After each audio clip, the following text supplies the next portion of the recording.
नमस्कार, स्वागत है आपका हमारे खास कार्यक्रम खास खबर में। मैं आपके साथ रवि राजपूत। आज खास खबर में बात करेंगे कई राज्यों की बड़ी खबरों की, आप तक पहुंचाएंगे उन राज्यों की बड़ी खबर। तो बढ़ते हैं पहली खबर की ओर, जहां चुनावी साल के चलते केंद्र सरकार के 9 वर्ष पूरे होने पर बीजेपी के तमाम विधायक एक बार फिर से सरकार की उपलब्धियों को जनता तक पहुंचाने के लिए प्रेस वार्ता आयोजित किए हैं। इसी कड़ी में तिंगांव विधानसभा क्षेत्र के बीजेपी विधायक राजेश नागर ने आज प्रेस वार्ता करते हुए केंद्र सरकार की उपलब्धियों को जमकर सराहना की और अपने तिंगांव विधानसभा क्षेत्र में हुए विकास कार्यों की चर्चा भी की। इस मौके पर जिला अध्यक्ष गोपाल शर्मा के अलावा पार्टी के कार्यकर्ता मौजूद रहे। वहीं पत्रकारों से बातचीत करते हुए चुनाव के विषय में बीजेपी विधायक राजेश नागर ने कहा कि आज की प्रेस वार्ता केंद्र सरकार के 9 वर्ष पूरे होने पर आयोजित की गई है और सरकार ने 9 सालों में एक काम के रूप में एक कीर्तिमान स्थापित किया है।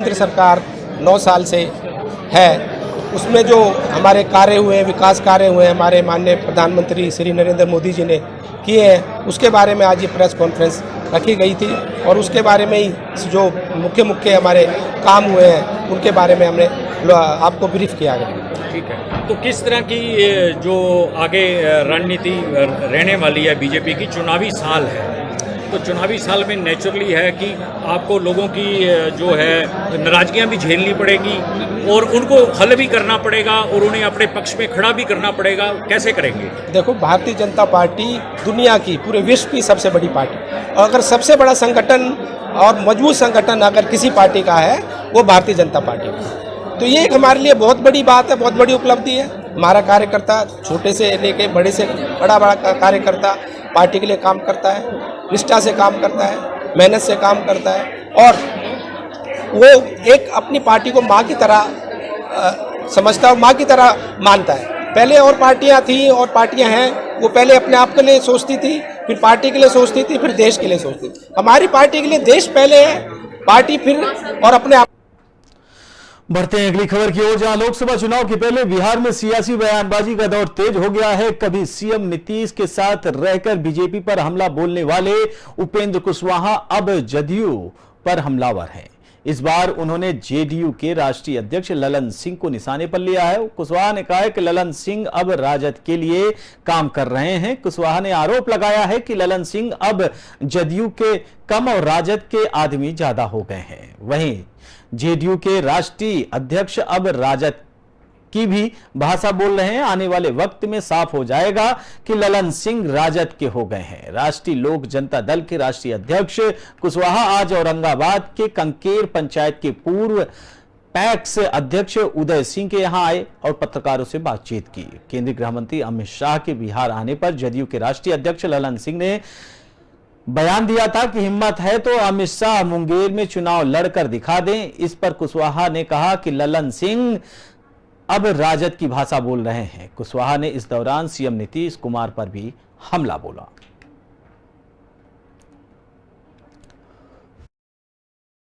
सभी जगह ये तो पार्टी के कम ही दिन हुआ है, हम लोग बनाए हैं, तो हर जगह संगठन का काम चल रहा है, हर लोकसभा क्षेत्र में, हर जिला में।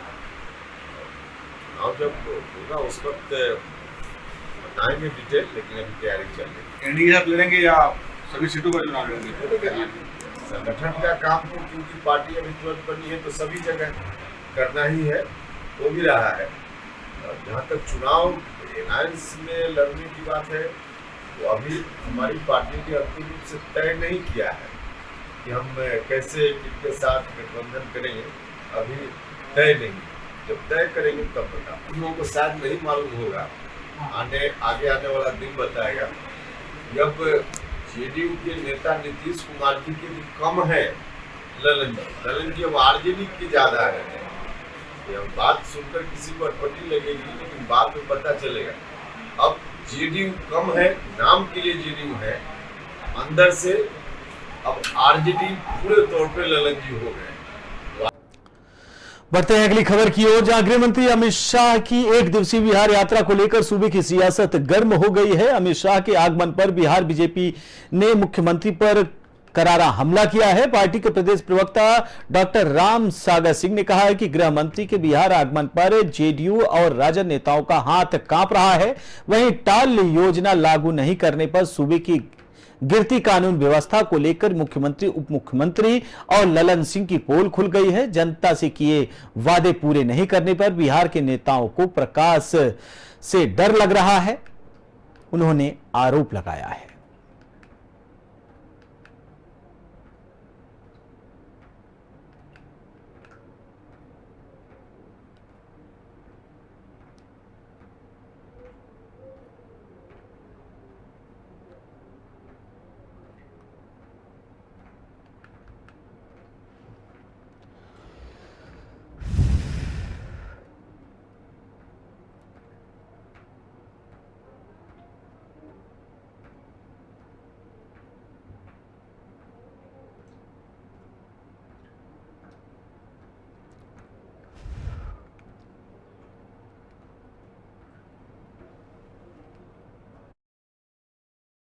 एक कहावत है, चोट डरे इंजोर से। आखिर अमित शाह के नाम से ही बिहार सरकार के मुखिया नीतीश कुमार, जदयू प्रमुख ललन सिंह और तेजस्वी यादव का हार आखिर क्यों कांपता है? नीतीश कुमार, ललन सिंह शायद इसलिए डर रहे हैं कि अमित शाह आएंगे तो इनके कुशासन का पोल खोलेंगे। जो जनता से नीतीश कुमार और ललन सिंह वायदा किए थे मोकामा बरहिया टाल योजना को लागू करने का, और जल संसाधन मंत्री रहते ललन सिंह ने डीपीआर नहीं बना करके केंद्र सरकार को भेजा, उसके वजह से आज तक टाल योजना लागू नहीं हो पाया। क्या इसका सवाल किया जाएगा अमित शाह के द्वारा? इससे डर लगता है। सवाल ये किया जाएगा कि आपने बाढ़ को जिला बनाने का वायदा किए थे नीतीश कुमार, नहीं पूरा किए, ये सवाल उठाया जाएगा। जनता भी उठा रही है। क्या इस बात से डर लग रहा है? आपके कुशासन का पोल खुलेगा, इससे डर लग रहा है? आपने जो चोरी, बेईमानी, भ्रष्टाचार, अत्याचार फैला रखे हैं बिहार में, उस पर सवाल उठेंगे, इस बात से डर लग रहा है। बढ़ते हैं अगली खबर की ओर, जहां एनआईटी विधायक नीरज शर्मा ने कहा कि मुझे बहुत दुख हुआ है कि कल बल्लभगढ़ विधानसभा की जनता कॉलोनी, कुमाऊं मंदिर और शमशान घाट वाले एरिया में जलभराव के समय लोगों द्वारा नाव चलाई गई, जिस पर माननीय मूलचंद शर्मा की जो भाजपा सरकार में मंत्री हैं उनका बयान ही बहुत ही शर्मनाक है, क्योंकि वह बल्लभगढ़ फरीदाबाद से विधायक ही नहीं बल्कि हरियाणा सरकार में मंत्री हैं। उनका बयान तो यह होना चाहिए था कि पूरे फरीदाबाद हरियाणा की जिम्मेदारी मेरी है, लेकिन मूलचंद शर्मा जी का बयान था कि जनता कॉलोनी की सिर्फ 5 गलियां मेरी और विधानसभा का हिस्सा है, जिस पर विधायक नीरज शर्मा ने बोलते हुए कहा कि मूलचंद शर्मा जी मेरे साथ जनता कॉलोनी का भ्रमण करें, एक एक गली घूमें और मुझे बताएं कि जनता कॉलोनी की कौन सी गली एनआईटी विधानसभा का हिस्सा है। और विधायक नीरज शर्मा का कहना था कि माननीय मूलचंद शर्मा जी को यह करना और यह कहना चाहिए था कि कल मौके पर सभी प्रशासनिक अधिकारियों के साथ उनको जाना भी चाहिए था, और लेकिन उन्होंने इससे बाइकआउट किया। अब वो जनता पर हिस्सा बांट का आरोप लगा रहे हैं। भाजपा सरकार के मंत्री माननीय मूलचंद जी का जवाब तो ये होना चाहिए था कि पूरे फरीदाबाद की जिम्मेदारी मेरी है, क्योंकि फरीदाबाद से इकलौते मंत्री हैं। और बड़ा दुख हुआ जब आज मैंने अखबारों में बयान पढ़ा, फिर मैंने उसके बाद पुष्टि करी तो उन्होंने कहा कि ये मंत्री जी का बयान है। मंत्री जी ने ये बयान दिया कि जनता कॉलोनी की मात्र 5 गलियां मेरी विधानसभा में आती है, बाकी मेरी विधानसभा का हिस्सा नहीं है, वो एनआईटी का हिस्सा है। मंत्री जी, नीरज शर्मा जनता कॉलोनी की भी समस्या का समाधान कर देगा। एक बार आइए मेरे साथ, मेरा खुला चैलेंज है, जनता कॉलोनी भ्रमण करिए मेरे साथ। जनता कॉलोनी की एक एक गली में हम भी चलेंगे, आप भी चलिए। मुझे वो मकान नंबर, मुझे वो गली बताइए जनता कॉलोनी की जो एनआईटी 86 का हिस्सा हो। पर आप बेचिंत रहिए, अगर जो आप अपनी जिम्मेदारी नहीं संभाल सकते, आप अपनी जनता को नहीं संभाल सकते, उसकी जिम्मेदारी नीरज शर्मा लेता है। आगामी विधानसभा सत्र में जनता कॉलोनी को लेके भी मैं प्रश्न लगाऊंगा और आपको जनता कॉलोनी के घर से माफ़ी मांगनी चाहिए, जनता कॉलोनी के लोगों से माफ़ी मांगनी चाहिए कि आपने उनसे वोटें ली, वो आपकी विधानसभा का हिस्सा है जनता कॉलोनी, और आज उन पे आफत आई, आप मुकर रहे हैं। होना ये चाहिए था, कल आपको अपने अमले के साथ बिल्कुल पहुंच जाना चाहिए था वहां जहां नाव चली थी। अफसरों को बुलाना चाहिए था कि सबसे पहले नापो ये बल्लभगढ़ है, ये NIT है। आपको बढ़ते हैं अगली खबर की ओर, जहां औरंगाबाद में एक राजस्व कर्मचारी का रिश्वत लेते हुए वीडियो सोशल मीडिया पर बड़ी तेजी से वायरल हो रहा है। हालांकि हम इसकी पुष्टि नहीं करते यह वीडियो कब क्या है और सूत्रों के हवाले से यह जानकारी मिली, लेकिन आपको बता दें कि वीडियो देव आंचल कार्यालय के राजस्व कर्मचारी रजनीश कुमार और उनके सहयोगी उमेश पासवान का बताया जा रहा है। कुछ ग्रामीण अपना नाम ना उजागर करने की शर्त पर बताया कि रजनीश कुमार और उमेश पासवान एक निजी डेरा लेकर रहते हैं। वहीं पर ग्रामीण से मोटेशन कराने और रसीद काटने के एवज में मोटी रकम भी वसूली जाती है, जिसका वीडियो इन दिनों सोशल मीडिया पर बड़ी तेजी से वायरल हो रहा है। साफ देखा जा सकता है कि एक ग्रामीण उनके डेरा पर पहुंचता है, जहां रजनीश कुमार और उनके सहयोगी उमेश पासवान पूर्व से ही मौजूद थे और ग्रामीण के द्वारा मोटी रकम उमेश पासवान को थमा दिया जाता है, जिसका तस्वीर CCTV कैमरे में कैद हो गया है।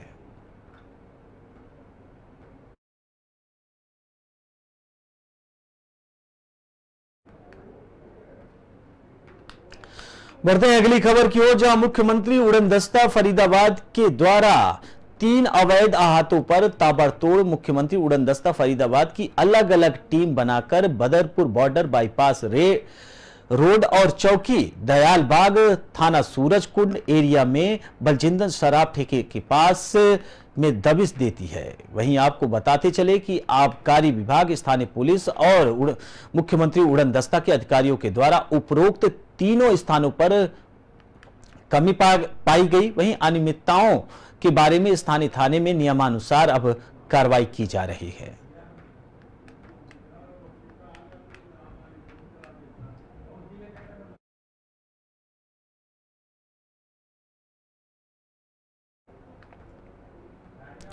बढ़ते हैं अगली खबर की ओर, जहां पलवल के नागरिक अस्पताल के प्रांगण में हरियाणा कौशल रोजगार निगम को भंग करने की मांग को लेकर स्थानीय विभाग के ठेका कर्मियों का चल रहा धरना प्रदर्शन दूसरे दिन भी जारी रहा। इस दौरान कर्मचारियों ने जमकर सरकार के विरोध में नारे लगाए और पुतला भी फूंका। आपको बताते चले कि अब तक सरकार उनकी मांगों को नहीं मानती, तब तक उनका धरना जारी रहेगा। वहीं पलवल में सर्व कर्मचारी संघ हरियाणा के ब्लॉक प्रधान रोहित ने कहा कि कर्मचारियों की मांग है कि उच्च कर्मचारियों को पक्का किया जाए, कर्मचारियों को समान काम के बदले समान वेतन दिया जाए, जिसको लेकर कर्मचारियों और नेताओं के बीच कई बार झड़प भी देखने के लिए मिली है। हमारी हरियाणा सरकार से ये मांग है कि सबसे पहले तो हमें जो कच्चे कर्मचारियों को पक्का किया जाए। अगर और जितने हमारे लिए पॉलिसी जो लागू की जाती है उसके संदर्भ में हमारे जो HRL डिपार्टमेंट कर रखा है, जिसके अंतर्गत हम आते हैं, उसको भंग करके हमें पेरोल पे ले लें जब तक हमें परमानेंट किया जाए, और हमें समान काम समान वेतन हमारे लिए लागू करें। हमारी जो PF सुविधा है उसको लागू करें। हमारा PF नहीं कट रहा अच्छे से, कुछ का कट रहा कुछ का नहीं कट रहा, और जो हमारे ESI कार्ड हैं वो अभी तक नहीं बने, जिनका हमारे कुछ भी साथियों को जिनको परेशानी हुई है, फैमिली में कोई मेंबर अगर बीमार पड़ा तो कोई सुविधा नहीं मिली आज तक हमारे, जबकि हमारा फंड हमारे अकाउंट सैलरी से कट रहा है, लेकिन हमें उसका कोई सुविधा नहीं हो रही और हमारे लिए कुछ भी नहीं है। नहीं हमें कोई, अगर हमारे किसी कर्मचारी को कोई परेशानी हो जाती है, सरकार हमारे उससे अपने हाथ को खींच लेती है कि यह कर्मचारी अपनी इस पे रेस्पॉन्सिबिलिटी पे जो भी है। तो अब क्या दिक्कत हुई है फिलहाल की डेट में जो हड़ताल पे बैठे? अब दिक्कत ये है कि हमारे पहले तो 1 साल का अल्टीमेटम था, हमारे जो रिन्यूअल था, अब हमें सिर्फ उसको DG हेल्थ ने बर्खास्त करके सिर्फ 2 महीने का कर दिया है। हमको पल पल ऐसे कर रहे हैं कि पहले 2 महीने का बढ़ाया, फिर 2 महीने का, फिर 2 महीने का। बढ़ते हैं अगली खबर की ओर, जहां हरिद्वार में एसएसपी संजय सिंह के निर्देश में बच्चे की सकुशल बरामदगी के लिए एक टीम गठित की गई, जो हाईवे से लेकर शहर के अंदर लगे सैकड़ों सीसीटीवी कैमरों को चेक करती हुई नजर आई और अन्य राज्य में समन्वय स्थापित कर दिल्ली, उत्तर प्रदेश सहित अन्य राज्यों में दबिश देकर लगभग 2 सप्ताह के अंदर नाबालिग को कोयला डेयरी थाना छावला नई दिल्ली से सकुशल बरामद करते हुए आरोपी दंपति को दबोचने में सफलता हासिल की है। आपको बताते चले कि 16/6/2023 को ही दिल्ली निवासी प्रसून कुमार अपनी पत्नी प्रीति के साथ हरिद्वार घूमने आया था और प्रीति पहले से शादीशुदा थी। उसने अपने पहले पति को छोड़कर प्रसून से दूसरी शादी की थी। पहली शादी से प्रीत के 2 बच्चे हैं, जिसके उपरांत प्रीत ने खुद का ऑपरेशन करा दिया था, जिस कारण प्रसून ने शादी के बाद उनकी कोई भी संतान नहीं थी। प्रसून कुमार ने शादी के बाद प्रीत की सास द्वारा उसे बच्चे के लिए बार बार कहने व वारिस ना होने की बात को लेकर ताने सुनाते रहते थे। इसी वजह से हरिद्वार घूमने के दौरान दंपति द्वारा बच्चा पाने की लालसा में रात्रि में महिला के पास सो रहे 6 माह के मासूम को चुपके से चोरी कर लिया था और एसएसपी अजय सिंह के नेतृत्व में काम कर रही हरिद्वार पुलिस द्वारा 6 महीने के भीतर बच्चा चोरी के संबंध में 3 अन्य प्रकरणों में भी यह सफलता हासिल की है और आरोपी को भी गिरफ्तार कर लिया है।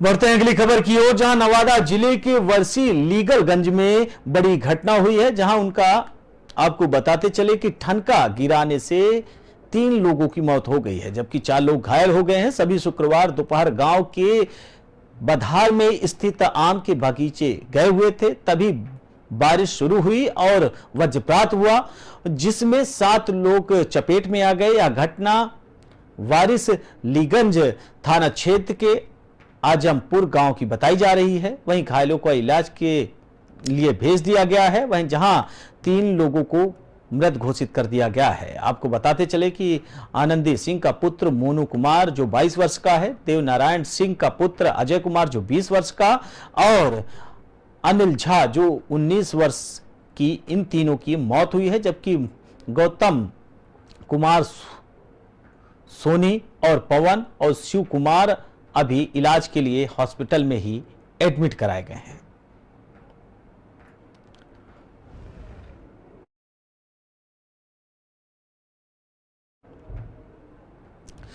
फिलहाल इस बुलेटिन में हमारे साथ इतना ही। बाकी देश दुनिया की तमाम बड़ी खबरों से जुड़ने के लिए देखते रहिए पी न्यूज। नमस्कार।